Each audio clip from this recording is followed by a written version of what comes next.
বেশ কয়েকদিন হয়ে গেল পটলের দোরমার ছবিটা শেয়ার করেছিলাম, আর রেসিপিটা তো দেওয়াই হচ্ছে না। কিভাবে দেবো? এডিটই করা হচ্ছে না।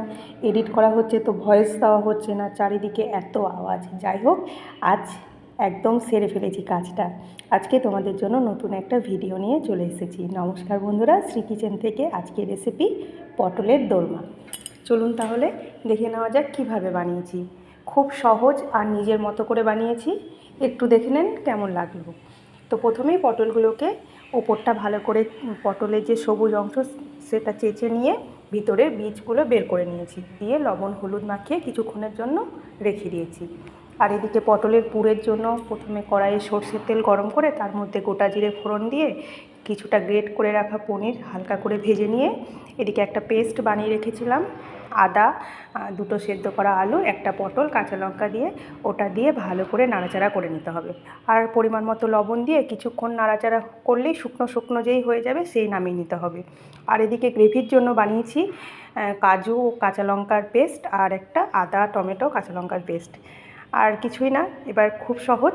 তো পটলগুলো প্রথমে তো লবণ আর হলুদ মাখিয়ে রেখে দিয়েছিলাম, এরপর ওটা ভালো করে ভেজে নিতে হবে, একদম যেন ভাজতে ভাজতেই সিদ্ধ হয়ে যায়।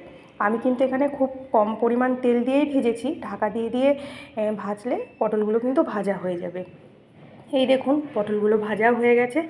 এরপর পুরটা, পটল দুটোই ঠান্ডা করে নিয়ে ওই যে পটলের মধ্যে পুরগুলো ভরে রেডি করে নিতে হবে। আর এদিকে আমার এটা রেডি হচ্ছে, আর ওদিকে আমি কড়াই চাপিয়ে দিয়েছি গ্রেভির জন্য। গ্রেভিটা বানাবো। চলুন তাহলে দেখে নেবেন। আমার একে একে সবগুলোই হয়ে গেছে। এবার ওই পটল ভাজার তেলের মধ্যেই দিয়ে দিয়েছি অল্প গোটা গরম মশলা, আর তারপর ওই যে পেস্ট বানিয়ে রেখেছিলাম টমেটো, আদা আর কাঁচা লঙ্কা, দিয়ে দিয়েছি সামান্য জিরে গুঁড়ো আর খুব অল্প পরিমাণ হলুদ। তো আর এখানে পরিমাণ মতো লবণ দিয়ে মশলাটা ভালো করে কষিয়ে নিতে হবে। এই যে দেখুন তেল ছেড়ে এলেই দিয়ে দিতে হবে ওই যে কাজু বাটার যে পেস্ট বানানো হয়েছিল কাজু পোস্ত দিয়ে, ওটাই দিয়ে দিতে হবে। তো ব্যাস, আমার গ্রেভিও রেডি। এরপর পটলগুলো দিয়ে কিছুক্ষণ সময় নিয়ে ঢাকনা ঢাকিয়ে দিয়ে ফুটে গেলেই রেডি হয়ে যাবে পটলের দোরমা। এই সুন্দর রেসিপিটা কিন্তু বাড়িতে বানিয়ে নেওয়া যেতেই পারে, সেরকমভাবে কোনো উপকরণ লাগছে না, খুব সহজ। আর বাড়িতে এগুলো এসব জিনিস মোটামুটি আমাদের থেকেই যায়। আর সবশেষে দিয়ে দিয়েছি গরম মশলা আর অল্প ঘি। কী যে বলবো, নিরামিষের দিনে কিন্তু এরকম একটা রেসিপি থাকলে আর কোনো অসুবিধাই হবে না।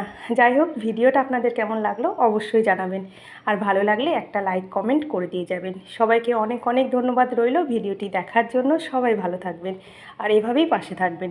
নমস্কার বন্ধুরা, ভিডিওটি এখানেই শেষ করছি। নমস্কার।